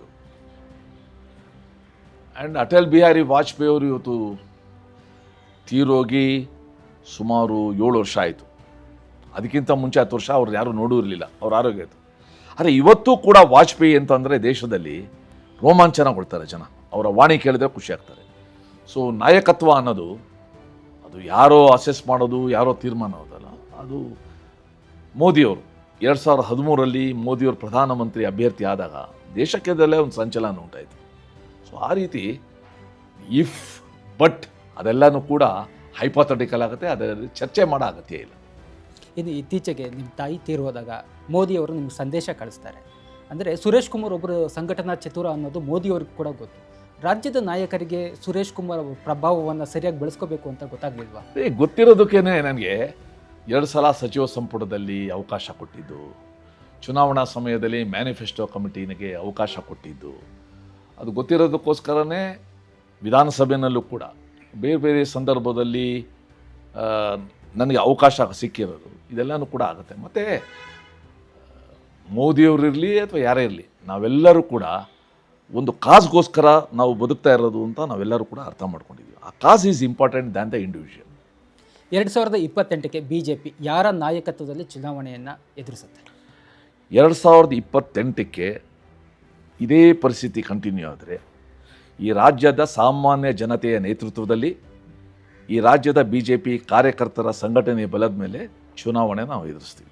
ಯಾರಾಗ್ತಾರೆ ಮುಖ್ಯಮಂತ್ರಿ ಅಭ್ಯರ್ಥಿ? ಇವಾಗ 2025 ಕೊನೆಯಲ್ಲಿದ್ದೀವಿ. ನನಗನ್ಸುತ್ತೆ ಈ ನವಂಬರ್ ಕ್ರಾಂತಿ ಏನೂ ಆಗೋದಿಲ್ಲ ಅಂತ ಅನಿಸುತ್ತೆ. ಅಥವಾ ಆದರೂ ಕೂಡ 2028ಕ್ಕೆ ಮುಂಚೆ ಏನು ಚುನಾವಣೆ ನಡೆಯೋದಿಲ್ಲ, ಭಾಳಷ್ಟು ಅವಧಿ ಇದೆ. ಆ್ಯಂಡ್ ಅಷ್ಟೊತ್ತಿಗೆ ಇನ್ನಷ್ಟು ನಮ್ಮ ಸಂಘಟನೆ ಶಕ್ತಿಶಾಲಿ ಆಗುತ್ತೆ. ಆ್ಯಂಡ್ ಆಗ ಸಹಜವಾಗಿ ನಾಯಕತ್ವ ಅದು ಸಹಜವಾಗಿ ಉದ್ಭವ ಆಗಬೇಕು. ಮತ್ತು ನಮ್ಮ ರಾಷ್ಟ್ರೀಯ ನಾಯಕರು ಅದನ್ನು ಪರಿಗಣಿಸ್ತಾರೆ. ರಾಜಾಜಿನಗರಕ್ಕೆ 2028ಕ್ಕೆ ಕೂಡ ಸುರೇಶ್ ಕುಮಾರ್ ಅವರೇ ಅಭ್ಯರ್ಥಿಯಾಗಿರ್ತಾರೆ. ನನಗೆ 94ರಲ್ಲಿ 83ರಲ್ಲಿ ನಾನು ಕಾರ್ಪೊರೇಟರ್ ಆಗ್ತೀನಿ ಅಂತ ಅಂದ್ಕೊಂಡಿರಲಿಲ್ಲ. 94ರಲ್ಲಿ ಅಸೆಂಬ್ಲಿನ ಕ್ಯಾಂಡಿಡೇಟ್ ಆಗ್ತೀನಿ ಅಂತ ಅಂದ್ಕೊಂಡಿರಲಿಲ್ಲ. 2008ರಲ್ಲಿ ಡಿಲಿಮಿಟೇಷನ್ ಆಗಿಬಿಟ್ಟು ಹೊಸ ಕಾನ್ಸ್ಟಿಟ್ಯೂನ್ಸಿ ಆದಾಗ ಅಂದ್ಕೊಂಡಿರಲಿಲ್ಲ. ನಾನೊಬ್ಬ ಕಾರ್ಯಕರ್ತನಾಗಿ ಪಕ್ಷದ ಆದೇಶದಂತೆ ನಾನು ಕಾರ್ಯ ಮಾಡ್ತಾ ಬಂದಿದ್ದೀನಿ, ಮುಂದೆನೂ ಕೂಡ ಕಾರ್ಯ ಮಾಡ್ತಾ ಹೋಗ್ತೀನಿ. ಇನ್ನು ಸರ್, ಬೆಂಗಳೂರಿನ ಅಭಿವೃದ್ಧಿ ವಿಚಾರಕ್ಕೆ ಬಂದರೆ ಟನಲ್ ರೋಡ್ ಮಾಡಬೇಕು ಅಂತ ಡಿ ಕೆ ಶಿವ ಅವರು ರೆಡಿಯಾಗಿದ್ದಾರೆ. ಅದಕ್ಕೆ BJPಯ ವಿರೋಧ ಯಾಕೆ? BJP ಟನಲ್ಗೆ ವಿರೋಧ ಅಂತ ಒಂದು ನೆರೆಟಿವ್ ಸೃಷ್ಟಿ ಆಗ್ತಾಯಿದೆ. ಟನಲ್ಗೆ ವಿರೋಧ ಅಲ್ಲ. ಹಿಂದೆ ಸ್ಟೀಲ್ ಬ್ರಿಡ್ಜ್ ಅಂತ ಒಂದು ಮಾಡಿದರು. ST ಮಾಲಿಂದ ಚಾಳುಕ್ಯ ಹೋಟ್ಲ್ವರೆಗೂ. ನನಗೆ ನೆನಪಿರೋ ಹಾಗೆ 1700 ಕೋಟಿ ರೂಪಾಯಿ 9 ಕಿಲೋಮೀಟ್ರಿಗೆ ಆಗ ಅವರೊಂದು ಎಸ್ಟಿಮೇಟ್ ಮಾಡಿದ್ರು. ಸಹಜವಾಗಿ ಜನತೆ ಅದ್ರ ವಿರುದ್ಧ ತಿರುಗಿಬಿದ್ರು. ನಾವು ಕೂಡ ದನಿ ಸೇರಿಸಿದ್ವು. ಸ್ಟೀಲ್ ಬ್ರಿಡ್ಜು ಅಥವಾ ಟ್ರಾಫಿಕ್ನ ಸ್ಮೂತ್ ಮಾಡೋದು ವಿರುದ್ಧ ಅಲ್ಲ, ಅದು ಅವರು ಮಾಡಿದ ಕಾರ್ಯವೈಖರಿ ಬಗ್ಗೆ. ಈಗ ಟನಲ್ ರೋಡೇ ತಗೊಳ್ಳಿ, ತೇಜಸ್ವಿ ಸೂರ್ಯಾರವರು ಮತ್ತು ನಮ್ಮ PC ಮೋಹನ್ ಅವರು ಭಾಳ ಅಧ್ಯಯನ ಮಾಡಿ ಕೆಲವು ವ್ಯಾಲಿಡ್ ಪಾಯಿಂಟ್ಸ್ ಇಟ್ಟಿದ್ದಾರೆ. ಈ ಟನಲ್ ರೋಡ್ದು ಅವಶ್ಯಕತೆ ಅದನ್ನು ಮೊದಲು ನಾವು ಕಂಡುಹಿಡಿಬೇಕು. ಎರಡನೇದು, ಅದರ DPAR ಯಾರು ಮಾಡಿದೆ, ಯಾವ ಸಂಸ್ಥೆ ಮಾಡಿದೆ, ಆ ಸಂಸ್ಥೆ ಬ್ಲ್ಯಾಕ್ ಲಿಸ್ಟ್ ಆಗಿರೋದು ನಿಜಾನ. ಮೂರನೇದು, ಈ ಟನಲ್ ರೋಡ್ ಮಾಡಿದಾಗ ಎಷ್ಟು ಮಟ್ಟಿಗೆ ಟ್ರಾಫಿಕ್ಕು ಕಡಿಮೆ ಆಗುತ್ತೆ, ಅದೇನಾದ್ರು ಸ್ಟಡಿ ಮಾಡಿದಾರ? ಯಾಕಂದರೆ ಅವರೇ ಹೇಳಿರೋ ಪ್ರಕಾರ ಗಂಟೆಗೆ 1600 ಕಾರ್ ಹೋಗ್ಬೋದು, 1700 ಕಾರ್ ಹೋಗ್ಬೋದು. 1700 ಕಾರು ಅಂತಂದರೆ ಗಂಟೆಗೆ ಹೆಚ್ಚು ಕಡಿಮೆ ಒಂದು 3000 ಜನ ಹೋಗ್ಬೋದು. ಒಂದು ಕಾರಲ್ಲಿ 2, 3, 4 ಜನ ಆ್ಯಾವ್ರೇಜ್ ತೊಗೊಂಡ್ರು ಕೂಡ 3-4 ಸಾವಿರ ಜನ ಹೋಗ್ಬೋದು. ಅದಕ್ಕೆ ನೀವು ಇಷ್ಟು 16,000 ಕೋಟಿ ಖರ್ಚು ಮಾಡೋದು ಹೇಗಿದೆ? ಅದ್ರ ಬದಲು ನಾವು ನೀಟಾಗಿ ಮೆಟ್ರೋನ ಪ್ಲ್ಯಾನ್ ಮಾಡಿ ಪಬ್ಲಿಕ್ ಟ್ರಾನ್ಸ್ಪೋರ್ಟ್ ಕಡೆ ಹೆಚ್ಚು ಗಮನ ಕೊಟ್ಟು ಈ ಖಾಸಗಿ ವಾಹನಗಳಿಗೆ ಎಷ್ಟು ನಾವು ಕಡಿಮೆ ಮಹತ್ವ ಕೊಡಬೇಕು, ಅದು ಒಂದು ಭಾಗ. ಎರಡನೇದು, ಇದು ಮಹತ್ವಾಕಾಂಕ್ಷೆ ಯೋಜನೆ. ಇದು ಒಬ್ಬ ವ್ಯಕ್ತಿಯ ಮಹತ್ವಾಕಾಂಕ್ಷೆ ಯೋಜನೆ ಅಂತ ಭಾಳ ಜನಕ್ಕೆ ಅನ್ನಿಸ್ತಾ ಇದೆ. ಯಾವುದು ಸಿಟಿನಲ್ಲಿ ಯೂಶಲಿ ಟೋಲ್ನ ಇಂಟ್ರೊಡ್ಯೂಸ್ ಮಾಡಲ್ಲ. ಅರ್ಬನ್ ಸೆಂಟರ್ಸಲ್ಲಿ ಸಿಂಗಾಪುರದಲ್ಲಿ ಇದೆ ಅಂತ ಕೇಳಿದ್ದೀನಿ, ಬಟ್ ಬೆಂಗಳೂರಿನಲ್ಲಿ ಅಥವಾ ಡೆಲ್ಲಿ ಸಿಟಿನಲ್ಲಿ ಟೋಲ್ ಮಾಡಬಾರ್ದು. ಇವರು ಟೋಲ್ ಮಾಡ್ತೀನಿ ಆ್ಯಂಡ್ ಒಂದು ಸಲ ನಾವು ಎಕ್ಸಿಟ್ ಒಳಗಡೆ ಹೋಗಿ ಬರೋದಕ್ಕೆ 600 ರೂಪಾಯಿ ಚಾರ್ಜ್ ಮಾಡ್ತೀವಿ ಅಂದರೆ ಎಷ್ಟು ಜನಕ್ಕೆ ಅದನ್ನು ಅಫೋರ್ಡ್ ಮಾಡೋಕ್ಕಾಗುತ್ತೆ? ಆ್ಯಂಡ್ ಬೆಂಗಳೂರಿನಲ್ಲಿ 2 ವೀಲರ್ಸ್ಗೆ, ಆಟೋ ರಿಕ್ಷಾಗಳಿಗೆ ಅದರಲ್ಲಿ ನಾವು ಬಿಡೋಕ್ಕೆ ಆಗದೇ ಇದ್ದರೆ ಆ ಲೋಡು ಒಳಗಡೆ ಹೊರಗಡೆ ಉಳ್ಕೊಳ್ಳುತ್ತೆ. ಸೊ ನೀವು ಯಾರಿಗೋಸ್ಕರ ಟನಲ್ ರೋಡ್ ಮಾಡ್ತಾ ಇದ್ದೀರಾ? ಇನ್ನೊಂದು ಇಂಪಾರ್ಟೆಂಟು, ಸ್ಯಾಂಕಿ ಟ್ಯಾಂಕು, ಲಾಲ್ಬಾಗಿನ ಆ ಒಂದು ಬೆಟ್ಟ, ನಮ್ಮದೇನು ಗುಡ್ಡ ಇದೆ, ಅದು ನೀವು ಅದರ ಅಡಿ ನಾವು ಹೋಗ್ತೀವಿ ಅಂತ ಹೋದರೆ ಸ್ಯಾಂಕಿ ಟ್ಯಾಂಕು ಬತ್ತುತ್ತೆ. ಬೆಟ್ಟನ ನಾವು 3000 ವರ್ಷ ಇನ್ನೂ ಅಲ್ಲ 3000 ಮಿಲಿಯನ್ ವರ್ಷದ್ದು ಬೆಟ್ಟ ಅಂತ ಹೇಳ್ತಾರೆ ಅವರು. ಅಂಥದ್ದನ್ನು ಕಳ್ಕೊಂಡು ಮಾಡೋದಕ್ಕೆ ಅದಕ್ಕೋಸ್ಕರ ನಾವು ಹೇಳ್ತಾ ಇರೋದು, ಯು ರಿವಿಸಿಟ್, ಇದಕ್ಕೇನೋ ಒಂದು ಆಲ್ಟರ್ನೇಟ್ ಇದೆಯಾ ಅಂತ ಯೋಚನೆ ಮಾಡಿ ಅಂತ ಹೇಳ್ತಾ ಇದ್ದೀವಿ ಹೊರತು ನಾವು ಟನಲ್ ವಿರುದ್ಧ, ಅಭಿವೃದ್ಧಿ ವಿರುದ್ಧ ಅಂತ ನೆರೆಟಿವ್ ಮಾಡ್ತಾ ಇರೋದು. ಎಗೇನ್ ತಾವು ಮಾಡ್ತಾ ಇರೋದು ಯಾರ ಪ್ರಶ್ನೆ ಕೇಳಿದ್ರೆ ಅವಾಗೊಂದು ಬಿರುದು ಬಾವಲಿ ಕೊಡೋದಕ್ಕೋಸ್ಕರ ಒಂದು ಸಿದ್ಧತೆ ಅಷ್ಟೇ ಇದು. ಇನ್ನು ನಾಳೆ ನಡೆದಲ್ಲಿ ಕಾಂಗ್ರೆಸ್ ಸರ್ಕಾರ 2.5 ವರ್ಷ ಆಗುತ್ತೆ ಸರ್ಕಾರ ರಚನೆ ಮಾಡಿ. ಈ 2.5 ವರ್ಷದ ಆಡಳಿತಕ್ಕೆ ಎಷ್ಟು ಮಾರ್ಕ್ಸ್ ಕೊಡ್ತೀರಾ? ಈಗಾಗಲೇ ಕಾಂಗ್ರೆಸ್ ಪಕ್ಷದ ಶಾಸಕ ರಾಜು ಕಾಗೆ, ಮುಖ್ಯಮಂತ್ರಿಗಳ ಸಲಹೆಗಾರ ಬಸವರಾಜ ರಾಯರೆಡ್ಡಿ, ಮುಖ್ಯಮಂತ್ರಿಗಳ ಅತೀ ಸನಿಹದಲ್ಲಿರುವ ರಾಜಣ್ಣ, ಇಂಥವರೇ ಸರ್ಟಿಫಿಕೇಟ್ ಕೊಟ್ಬಿಟ್ಟಿದ್ದಾರೆ. 2.5 ವರ್ಷದಲ್ಲಿ ಸೆಲ್ಫ್ ಅಸೆಸ್ಮೆಂಟ್ ಏನಾದ್ರು ಕೊಟ್ಟರೆ, ಯಾರೋ ಸಂತೋಷ್ ಲಾಡು, ಪ್ರಿಯಾಂಕ ಖರ್ಗೆ ಅಥವಾ ಪ್ರದೀಪ್ ಈಶ್ವರ್ ಅಂತವರು ಸೆಲ್ಫ್ ಅಸೆಸ್ಮೆಂಟ್ ಬಿಟ್ಬಿಡಿ, ನಿಜವಾದ ಸೆಲ್ಫ್ ಅಸೆಸ್ಮೆಂಟ್ ಕೊಟ್ಟರೆ ಅವ್ರಿಗೂ ಕೂಡ ಪಾಸ್ ಕೊಡೋಷ್ಟು ಅಂಕ ಕೊಡಬೇಕು ಅಂತಲೂ ಕೂಡ ಏನು ಅನ್ಸೋದಿಲ್ಲ ಅವ್ರಿಗೆ. ಇನ್ಫ್ಯಾಕ್ಟ್ ಕಳೆದ 2.5 ವರ್ಷದ ರಾಜ್ಯದ ಸರ್ಕಾರದ ವೈಖರಿ ಹೇಗಿದೆ ಅಂತಂದರೆ, ಹೆಚ್ಚು ರಾಜಕಾರಣದಲ್ಲಿ ತೊಡಗಿದ್ದಾರೆ ಅವರು. ಮತ್ತು ಈ ನಾವೇನು ಪಠ್ಯೇತರ ಚಟುವಟಿಕೆ ಅಂತ ಹೇಳ್ತೀವಿ ಅದರಲ್ಲಿ ತೊಡಗಿದ್ದಾರೆ. ನಿಜವಾಗ್ಲೂ ಕೂಡ ಆಡಳಿತದ ಬಗ್ಗೆ, ಅಭಿವೃದ್ಧಿ ಬಗ್ಗೆ, ಸಾಮಾನ್ಯ ವ್ಯಕ್ತಿಯ ಹಿತದ ಬಗ್ಗೆ ಗಮನ ಕೊಡೋದಕ್ಕೆ ಅವರು ನಿರಾಕರಿಸಿದ್ದಾರೆ. ಅದ್ರ ಕಡೆ ನಿಗಾನೇ ಕೊಡ್ತಾ ಇದೆ. ಇನ್ನು BJP ಶಾಸಕರಿಗೆ ಸರಿಯಾದ ಅನುದಾನ ಸಿಗ್ತಾ ಇದೆಯಾ ಈ 2.5 ವರ್ಷದಲ್ಲಿ? ಇಲ್ಲಿ 2 ಭಾಗ ಇದೆ. ಆಡಳಿತ ಪಕ್ಷದವ್ರು ಹೇಳ್ತಾರೆ, ಈ ಗ್ಯಾರಂಟಿಗೆ ದುಡ್ಡು ಕೊಟ್ಟು ನಮಗೆ ಅನುದಾನನೇ ಸಿಗ್ತಾ ಇಲ್ಲ, ಒಂದೇ ಒಂದು ರೋಡನ್ನು ಸರಿ ಮಾಡೋಕ್ಕಾಗ್ತಾ ಇಲ್ಲ ಅಂತ ದಿವಸ ಆಳ್ತಾರೆ. ಇನ್ನೊಂದು ಕಡೆ ಇದೆ, ಎಲ್ಲ ಬಹಿರಂಗ ಆಗಿದೆ, ಆಳುವ ಪಕ್ಷಕ್ಕೆ 50 ಕೋಟಿ ರೂಪಾಯಿ ಕೊಡ್ತೀವಿ, ಪ್ರತಿಪಕ್ಷಕ್ಕೆ 25 ಕೋಟಿ ಕೊಡ್ತದೆ. ನಮ್ಮ ರಾಜ್ಯದ ಹಣಕಾಸು ಸಚಿವರು ಸಿದ್ದರಾಮಯ್ಯನವರು ಭಾಳ ಆರ್ಥಿಕ ತಜ್ಞರು, ರೆಕಾರ್ಡ್ ದಾಖಲಾತಿ ಮಾಡಷ್ಟು ಸಲ ಅವರು ಬಡ್ಜೆಟ್ನ ಕೊಟ್ಟಿದ್ದಾರೆ. ಅವರು ಮಾತು ಮುಂಚೆ ಹೇಳ್ತಾರೆ, ನನಗೆ ಆದರ್ಶ ಅಂತಂದರೆ ದೇವರಾಜ ಅರಸು ಅಂತ. ನಾನು ದೇವರಾಜ ಅರಸು ಅವ್ರ ಮನಸ್ಸಲ್ಲೂ ಇದೆ. ದೇವರಾಜ ಅರಸುಗಿಂತ ನಾನು ಹೆಚ್ಚು ಅವಧಿ ಆಗಿದ್ದ ಮುಖ್ಯಮಂತ್ರಿ ಆಗಬೇಕು ಅಂತಲೂ ಕೂಡ ಮನಸ್ಸಿನಲ್ಲಿದೆ. ಅದು ಬಿಟ್ಟಿದ್ದದು. ನನಗಿನ್ನೂ ಚೆನ್ನಾಗಿ ನೆನಪಿದೆ, 1978ನೇ ಇಸ್ವಿನಲ್ಲಿ ಕಾಂಗ್ರೆಸ್ ಪಕ್ಷದ ಶಾಸಕಾಂಗ ಪಕ್ಷದ ಮೊದಲನೇ ಸಭೆ. ಆಗ ಯಾರು MLA ಇದ್ದಿದ್ದು? ರಮೇಶ್ ಕುಮಾರ್, TB ಜಯಚಂದ್ರ, ವಿಶ್ವನಾಥ್, ಇಂಥವ್ರು, ಅವರೆಲ್ಲ ಯಂಗ್ಸ್ಟರ್ಸ್ ಇದು. ಆಗ ದೇವರಾಜ ಅರಸು ಶಾಸಕಾಂಗ ಪಕ್ಷದ ನಾಯಕನಾಗಿ ಒಂದು ಭಾಷಣ ಮಾಡಿದರು. ಆ ಭಾಷಣ ಒಂದು ಸಲ ಸಿದ್ದರಾಮಯ್ಯನವರು ಓದಬೇಕು. ಅವರು ಭಾಷಣ ಮಾಡ್ತಾ ಹೇಳಿದ್ರು, ನೀವೆಲ್ಲರೂ ಕೂಡ ಇವತ್ತು ಕಾಂಗ್ರೆಸ್ ಪಕ್ಷದ ಟಿಕೆಟ್ ಮೇಲೆ ಗೆದ್ದು ಬಂದಿದ್ದೀರಾ, ಭಾಳ ಸಂತೋಷದಿಂದ ಇದ್ದೀರಾ. ಆದರೆ ಇವತ್ತಿಗೆ ನೀವು ಯಾವ ಟಿಕೆಟ್ ಮೇಲೆ ಗೆದ್ದು ಬಂದಿದ್ದು ಅನ್ನೋದನ್ನ ಮರ್ತು ಬಿಡಬೇಕು. ನಿಮಗೆಲ್ಲರೂ ಕೂಡ ಒಂದೇ ಆಗಬೇಕು ಅಂದ್ಬಿಟ್ಟು ತಮ್ಮ ಮುಂದೆ ಇದ್ದಿದ್ದು ನೀರು ತುಂಬಿದ ಗಾಜಿನ ಲೋಟನ ಹಿಡ್ಕೊಳ್ತಾರೆ. ಈ ನೀರಿದೆಯಲ್ಲ, ಇದು ಸರ್ಕಾರದ ನೀರಿದು. ಈ ನೀರನ್ನು ನಿಮ್ಮ ಹತ್ರ ಯಾರು ಬಾಯಾರಿ ಬರ್ತಾನೆ ಅವನು ಕೊಡಬೇಕೇ ಹೊರತು ನಮ್ಮವನು, ನಮ್ಮ ನೆಂಟ, ನಮ್ಮ ಪಕ್ಷದವನು ಅಂತ ಕೊಡಬಾರ್ದು. ಈ ನೀರು ಇಡೀ ಸಮಾಜಕ್ಕೆ ಸೇರಿದ್ದು ಅಂತ ದೇವರಾಜ ಅರಸು ಅಂತ ಹೇಳಿದರು. ಈಗ BJP ಕ್ಷೇತ್ರದ ಮತದಾರರು ಈ ರಾಜ್ಯದ ನಾಗರಿಕರಲ್ವಾ? ಕಾಂಗ್ರೆಸ್ ಪಕ್ಷದ ಕ್ಷೇತ್ರದ ನಾಗರಿಕರು ಮಾತ್ರ ಈ ರಾಜ್ಯದ ನಾಗರಿಕರ ಅನ್ನೋದೊಂದು ಪ್ರಶ್ನೆ. ಮತ್ತು ಎಲ್ಲರಿಗೂ ಸಮಬಾಳು ಸಮಪಾಲು ಅಂತ ಹೇಳೋದು ಭಾಳ ಸುಲಭ, ನಡ್ಕೊಳ್ತಾರೆ ಹೇಗೆ ಅಂತ. ಸೊ ಅನುದಾನದಲ್ಲಿ ಸ್ಪಷ್ಟವಾಗಿ ತಾರತಮ್ಯ ಆಗಿದೆ. ಇದರಿಂದ ಬೆಂಗಳೂರು ಇರ್ಬೋದು ಅಥವಾ ರಾಜ್ಯ ಇರ್ಬೋದು, ಅದರ ಅಭಿವೃದ್ಧಿ ಸರ್ವಾಂಗೀಣ ಅಭಿವೃದ್ಧಿ ಆಗೋದಕ್ಕೆ ಸಾಧ್ಯ ಆಗೋದಿಲ್ಲ. BJP ಹಿಂದೆ ಬೊಮ್ಮಾಯಿ ಅವರ ಸರ್ಕಾರದಲ್ಲೂ ಕೂಡ ಕಾಂಗ್ರೆಸ್ ಶಾಸಕರಿಗೆ BJP ಶಾಸಕರಿಗೆ ಸಮಾನವಾದ ಅನುದಾನ ಕೊಡ್ತಾ ಇದ್ದಾರೆ. ನೋಡಿ, ಬೊಮ್ಮಾಯಿಯವರು, ವಿಶೇಷವಾಗಿ ಯಡಿಯೂರಪ್ಪನವರು ಯಾವ್ಯಾವ ಕ್ಷೇತ್ರಕ್ಕೆ ಎಷ್ಟೆಷ್ಟು ಹಣ ಕೊಟ್ಟಿದ್ದಾರೆ ಅಂತ ಎಲ್ಲರೂ ಕೂಡ ಗೊತ್ತಿದೆ. ಇನ್ಫ್ಯಾಕ್ಟ್ ಇವತ್ತೂ ಕೂಡ ಕಾಂಗ್ರೆಸ್ ಸರ್ಕಾರದ ಕಾಂಗ್ರೆಸ್ ಮಂತ್ರಿಗಳು ಇಡೀ ದೇಶದಲ್ಲಿ ಬೇರೆ ಬೇರೆ ಪಕ್ಷದವರು ಕೂಡ ಕೊಂಡಾಡೋದು ನಿತಿನ್ ಗಡ್ಕರಿನ. ಯಾಕಂದರೆ ಅವರು ಎಲ್ಲರ ಅಭಿವೃದ್ಧಿಗೆ, ಎಲ್ಲ ಕ್ಷೇತ್ರ ಅಭಿವೃದ್ಧಿಗೆ, ಎಲ್ಲ ರಾಜ್ಯದ ಅಭಿವೃದ್ಧಿಗೆ ಯಾವ ರೀತಿ ಮಹತ್ವ ಕೊಡ್ತಾರೆ ಅಂತ. ಸೊ ಯಡಿಯೂರಪ್ಪನವರು ಭಾಳ ಧಾರಾಳಿಯಾಗಿದ್ದರು ಬಂದವ್ರಿಗೆಲ್ಲನೂ ಕೂಡ. ಇನ್ಫ್ಯಾಕ್ಟ್ ಎಷ್ಟು ಮಟ್ಟಿಗೆ ಅಂದರೆ BJP ಶಾಸಕರಿಗೆ ಕೆಲವು ಸಲ ಅನಿಸೋಯ್ತು, ಏನು ಕಾಂಗ್ರೆಸ್ಸು ಅಂತ ನೋಡೋದಿಲ್ಲ, ಕೊಟ್ಬಿಡ್ತಾರೆ ಅನುದಾನ ಅನ್ನೋ ರೀತಿಯಲ್ಲಿ ಇತ್ತದು.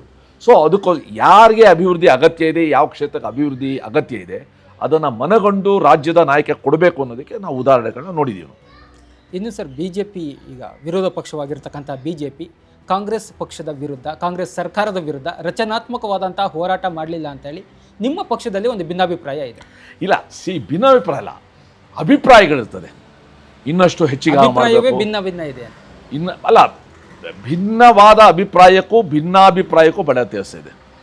ಸೊ ಇನ್ನಷ್ಟು ಹೆಚ್ಚಾಗಬೇಕು, ಇನ್ನಷ್ಟು ಮೊನಚಾಗಿರಬೇಕು, ಇನ್ನಷ್ಟು ಚುರುಕಾಗಿರಬೇಕು, ಇನ್ನಷ್ಟು ಉಗ್ರವಾಗಿರಬೇಕು, ಟಿಯರ್ ಗ್ಯಾಸ್ ಹೊಡಿಸ್ಬೇಕು, ಲಾಠಿ ಚಾರ್ಜ್ ಮಾಡಿಸ್ಕೋಬೇಕು, ಬ್ಯಾರಿಕೇಡ್ ಹಾಕಬೇಕು, ಬೂತ್ಗೆ ಹಾಕಬೇಕು, ಇವೆಲ್ಲ ಇರ್ತದೆ ಅದು. ಆದರೆ ಅಲ್ಟಿಮೇಟ್ ರಿಸಲ್ಟ್ ಏನು ಅಂತ, ಅಲ್ಟಿಮೇಟ್ ರಿಸಲ್ಟ್ ತುಂಬ ದಪ್ಪ ಚರ್ಮದ ಆಡಳಿತಗಾರರಿದ್ದಾಗ, ಮೂಢ ಅಂತ ಹೋರಾಟದಲ್ಲೂ ಕೂಡ ಭಾಳ ಸ್ಪಷ್ಟವಾಗಿ ಗೊತ್ತಾದ ಮೇಲೂ ಕೂಡ ಅವರೇ ಒಂದು ಆಯೋಗ ಮಾಡ್ತಾರೆ, ಅವ್ರದ್ದು ಆಯೋಗನೇ, ಅವ್ರದ್ದೇ SIT, ಅವರೇ ಗ್ರೀನ್ ಚೀಟ್ ಕೊಡ್ತಾರೆ, ಮುಗಿದೋಗ್ತದೆ. ಇಂಥ ವ್ಯವಸ್ಥೆಯಲ್ಲಿ ನೀವು ಯಾವ ರೀತಿ ಹೋರಾಟ ಮಾಡಿದ್ರೂ ಕೂಡ ಆ ಸೂಕ್ಷ್ಮತೆ ಕಳ್ಕೊಂಡ ಸರ್ಕಾರಕ್ಕೆ ಎಬ್ಸೋದು ಹೆಂಗೆ? ನಿದ್ದೆ ಮಾಡೋರು ಎಬ್ಬಿಸ್ಬೋದು, ನಿದ್ದೆ ಮಾಡಂಗೆ ಆ್ಯಕ್ಟಿಂಗ್ ಮಾಡೋರು ಹೆಂಗೆ ಎಬ್ಸೋದು? ಸೊ ಅದಕ್ಕೋಸ್ಕರ ನಾವು ಕೂಡ ಬೇರೆ ಬೇರೆ ಸ್ವರೂಪದ ಹೋರಾಟಗಳು, ಇವು ಫಾರ್ ಎಕ್ಸಾಂಪಲ್ ಬೆಂಗಳೂರಲ್ಲೇ ರಸ್ತೆಗಳಲ್ಲಿ ಗುಡ್ಡಿ ಇದೆ, ನಾವು ಹೋರಾಟ ಹೇಗೆ ಮಾಡಬೇಕು? ನಿಮ್ಮ ಸರ್ಕಾರ ಹೇಳುತ್ತೆ, ಆ್ಯಕ್ಚುಲಿ ನೀವು ಹೋರಾಟ ಮಾಡಿ, ನಿಮ್ಮ ಸರ್ಕಾರ ಹೇಳುತ್ತೆ ಫ್ರೀಡಮ್ ಪಾರ್ಕಲ್ಲಿ ಹೋಗಿ ಮಾಡಿದ್ದಾರೆ. ಫ್ರೀಡಮ್ ಪಾರ್ಕಲ್ಲಿ ಹೋರಾಟ ಮಾಡಿದ್ರೆ ಗುಂಡಿಗಳು ಮಾಯ ಆಗುತ್ತಾ? ಅದಕ್ಕೆ ನಾವು ಒಂದು ಕೆಲಸ ಮಾಡಿದ್ವು, ನಾವು ಹೋರಾಟ ಮಾಡೋದಿಲ್ಲ, ಬರೀ ಗುಂಡಿಗಳನ್ನ ಹೋಗಿ ನೋಡ್ತೀವಿ, ಗುಂಡಿಗಳನ್ನ ಇನ್ಸ್ಪೆಕ್ಟ್ ಮಾಡ್ತೀವಿ, ಜನಕ್ಕೆ ಗುಂಡಿ ಇದೆ ಅಂತ ನಾವು ತೋರಿಸ್ತೀವಿ, ಸಾಧ್ಯ ಇರೋ ಕಡೆ ಗುಂಡಿನ ನಾವೇ ಮುಚ್ತೀವಿ ಅಂತ ನಾವು ಮಾಡಿದ ತಕ್ಷಣ ಇವತ್ತು ಸರ್ಕಾರ ಎಚ್ಚರಿಕೆ ಆಗಿಬಿಟ್ಟು ಪಣತ್ತೂರನ್ನ ಪೂರ್ತಿ ವೈಟ್ ಟಾಪಿಂಗ್ ಮಾಡ್ತು, ಬೇರೆ ಕಡೆನೂ ಕೂಡ ಡೈರೆಕ್ಷನ್ ಕೊಡ್ತು, ಇನ್ನೊಂದು ವಾರ 10 ದಿವಸದಲ್ಲಿ ನಾವು ಮಾಡ್ತೀವಿ ಅಂತ. ಎಷ್ಟು ಮಟ್ಟಿಗೆ ಇವತ್ತು ಅಧೋಗತಿ ಅಂತಂತಂದರೆ, ನಮ್ಮ ಪಕ್ಷದ ಶಾಸಕ ಹೀಗೆ ಅವ್ರದೇ ಕಾರಣದಿಂದ ನಮ್ಮ ಪಕ್ಷದಿಂದ ಆಚೆ ಹೋಗಿರುವ ಸೋಮಶೇಖರ್ ಅವರು ಇವತ್ತು ಗ್ರೇಟರ್ ಬ್ಯಾಂಗ್ಳೂರ್ ಅಥಾರಿಟಿ ಕಮಿಷನರ್ ವಿರುದ್ಧ ಕಿಡಿಕಾರಿದ್ದಾರೆ. ಒಬ್ಬ ಗ್ರೇಟರ್ ಬ್ಯಾಂಗ್ಳೂರ್ ಅಥಾರಿಟಿ ಕಮಿಷನರ್ ಅಂತ ಅಂದರೆ ಉಪಮುಖ್ಯಮಂತ್ರಿ ಹಿಂದೆ ಓಡಾಡೋದಲ್ಲ, ಫಸ್ಟ್ ರಸ್ತೆ ಗುಂಡಿ ಮುಚ್ಚಿ ಇಲ್ದಾರೆ ನಾನೇ ಬೀದಿಗಿಡಿತೀನಿ ಅಂತ ಅನ್ನಿಸ್ತಿದೆ ಬಂದಿದೆ. ಇದನ್ನು ಸ್ವಲ್ಪ ಸೂಕ್ಷ್ಮತೆ ಇರೋ ಸರ್ಕಾರ ಅರ್ಥ ಮಾಡಿಕೊಂಡು ಕೆಲಸನ ಮಾಡಬೇಕು.